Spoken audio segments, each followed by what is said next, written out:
Del Evangelio según San Juan. En aquel tiempo Jesús dijo a sus discípulos: Si ustedes me aman, cumplirán mis mandamientos. Y yo rogaré al Padre, y Él les dará otro Paráclito para que esté siempre con ustedes.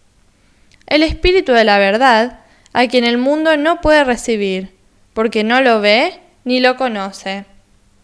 Ustedes, en cambio, lo conocen, porque Él permanece con ustedes y estará en ustedes. No los dejaré huérfanos, volveré a ustedes.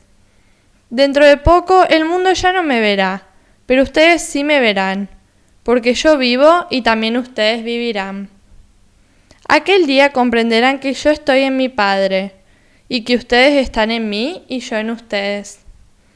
El que recibe mis mandamientos y los cumple, ese es el que me ama. Y el que me ama será amado por mi Padre, y yo lo amaré y me manifestaré a él. Hola amigos y amigas, les comparto este bonito relato para iniciar nuestra meditación del Evangelio.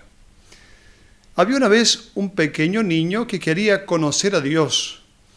Él sabía que había que hacer un largo viaje hacia donde vivía Dios. Entonces empaquetó una maleta con panecillos y un six-pack de jugos y emprendió su partida. Cuando había recorrido cerca de 3 cuadras, se encontró con una viejecita. Ella estaba sentada en el parque observando algunas palomas. El niño se sentó junto a ella y abrió su maleta. Él estaba a punto de tomar su jugo cuando notó que la viejecita se veía con hambre. Entonces él le ofreció un panecillo. Ella lo aceptó muy agradecida. Su sonrisa era tan bella que el niñito quería ver esa sonrisa nuevamente, entonces le ofreció a ella un jugo. Nuevamente ella volvió a esbozar su hermosa sonrisa. El niño estaba encantado.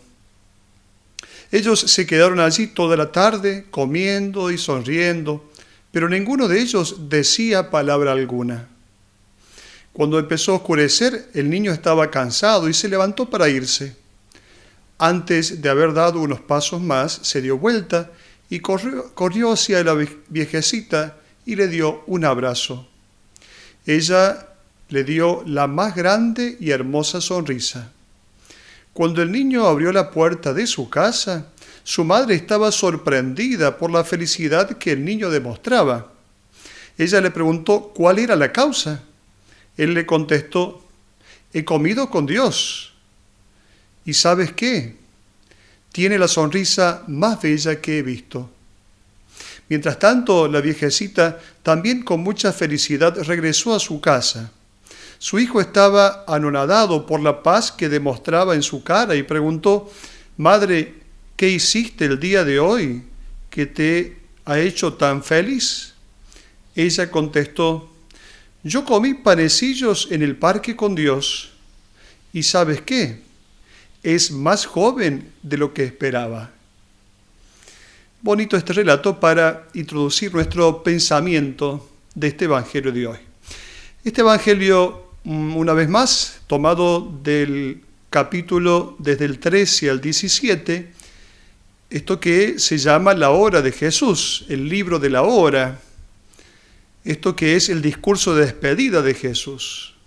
Y Jesús comienza diciendo: si ustedes me aman, cumplirán mis mandamientos. ¿Qué quiere decir esto? ¿De qué amor se trata? ¿De qué tipo de amor se trata? ¿De qué habla Jesús cuando habla de amar? En griego hay 4 verbos para referirse a la realidad del amor o al verbo amar. El verbo stergo, que es el amor de la familia, el fileo, que es el amor de la amistad, el erao, que es el amor de la pareja, y finalmente el agapao, que es el amor, diríamos, en pura pérdida, el amor incondicional. Podríamos decir que Jesús condiciona nuestra respuesta de amor a Él al cumplimiento de su mandamiento. La observancia de los mandamientos de Jesús son entonces una consecuencia del amor. En la observancia de los mandamientos de Jesús se verifica nuestro amor hacia Él. El mandamiento es la concretización del amor. El mandamiento es la forma del amor. El amor es más que un sentimiento, ciertamente. Es una decisión de hacer crecer a una persona, de hacer el bien a alguien, de buscar el crecimiento espiritual e integral de alguien. Pero Jesús dice, si ustedes me aman, como si Él fuera narcisista. Sabemos qué es el narcisismo. Esto que va a significar simplemente permanecer en el centro, pareciera que Jesús busca que lo amen. Y luego, un poco antes, Jesús va a decir, yo les doy un mandamiento nuevo, ámense los unos a los otros como yo los he amado. ¿Qué quiere decir este mandamiento nuevo de Jesús, que es el mandamiento del amor? Para decir nuevo, en griego hay dos palabras también.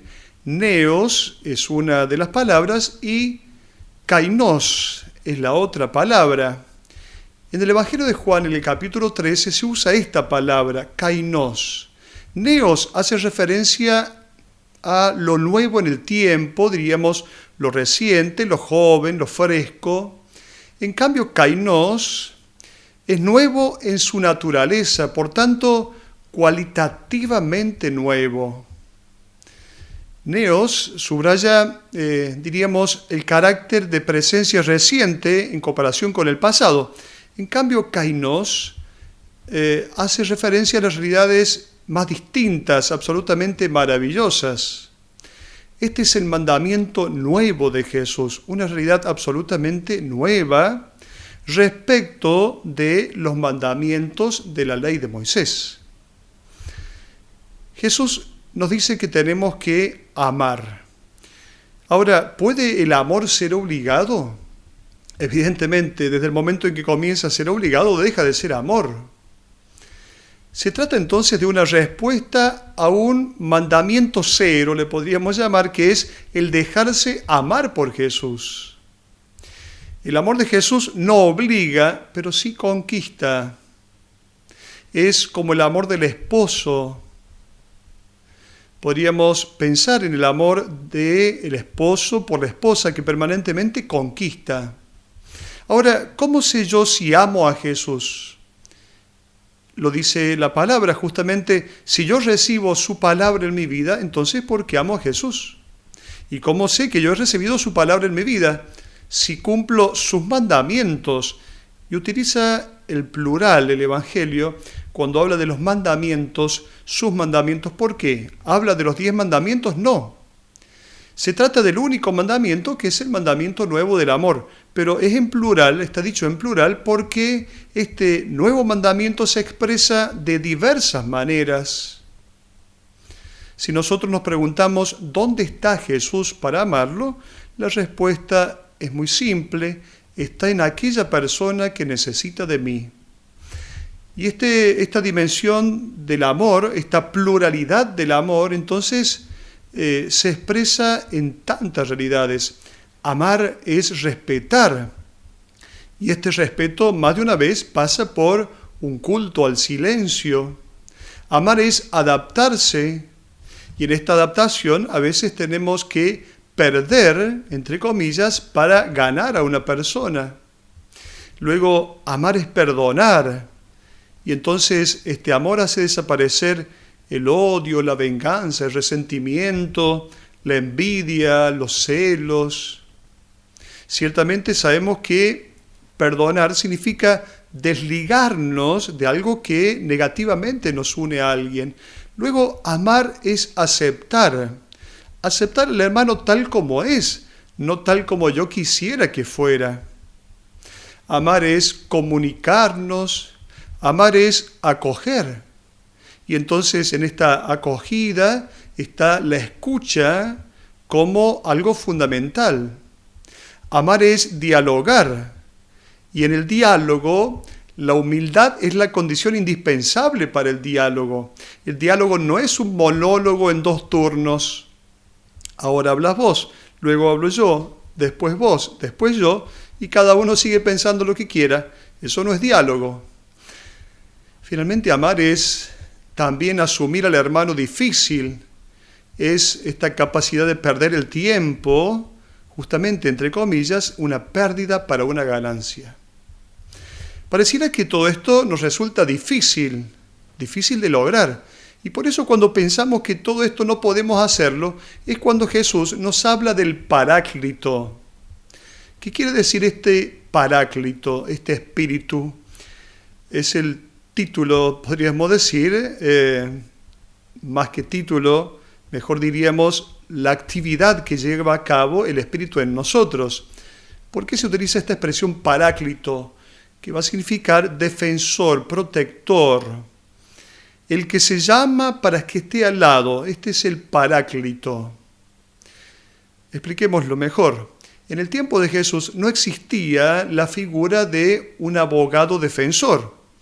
Si alguien era acusado, se llevaba entonces los testigos para que atestiguaran justamente a favor de esta persona. Pero si no había testigos suficientes, alguien de la asamblea, al ver que el acusado tenía razón, decía la verdad, se levantaba y se ponía al lado. Ese que se pone al lado, este defensor, es el Paráclito. El defensor era llamado Paráclito, es decir, estar junto al que se encuentra en una dificultad. El sentido entonces de este primer título es el de protector, aquel que socorre, que defiende. Claro que ya sabemos que Jesús es el Paráclito, Él es nuestro abogado ante el Padre, no porque nos defienda de la ira de Dios, claro que no. Evidentemente el Padre está siempre de parte nuestra como Jesús, sino que nos protege como Paráclito contra el acusador y adversario del hombre que es el pecado. Y este segundo Paráclito, que es el Espíritu, no tiene la función de sustituir al primero, sino de desarrollar una nueva misión. Jesús no se ha marchado, ha cambiado simplemente el modo de su presencia, no ya la presencia física, sino la presencia del resucitado. Por lo tanto, el Paráclito, el Espíritu, actualiza en nosotros la presencia de Jesús. Y este Paráclito nos protege ¿de qué? De las voces que no nos llevan a la vida, de realidades que realmente nos dañan, que, como decíamos, se trata de esta realidad del pecado. Pongamos un ejemplo: 3 de cada 10 jóvenes conoce a alguien que vende drogas, por ejemplo. Paráclito, el Espíritu, es el que nos enseña desde adentro. No es una ley externa, es una ley interior. Por lo tanto, diríamos que hace florecer en nosotros esta naturaleza nueva, este modo de ser nuevo que es el de ser hijos de Dios. El mandamiento del amor es una exigencia interior de nuestra nueva naturaleza, que es la de ser hijos de Dios. Este Paráclito también nos recuerda esta identidad de hijos de Dios, es decir, hace florecer, como decíamos, esta identidad nuestra. En el Evangelio, este Paráclito se lo llama también el Espíritu de la verdad. ¿Por qué el Espíritu de la verdad? No solo impide que se produzcan errores en la transmisión del mensaje de Cristo, sino que aún más, este Espíritu de la verdad introduce a los discípulos en la plenitud de la verdad. Este Paráclito, este Espíritu, no dirá nada nuevo o contrario a la enseñanza de Jesús, sino que va a ayudar a captar hasta el fondo, hasta las últimas consecuencias, el mensaje de Jesús. De aquí nace entonces el deber de los cristianos de permanecer abiertos a los impulsos del Espíritu. En este tiempo estamos ya preparándonos para esta venida del Espíritu, para esta llegada del Espíritu en Pentecostés.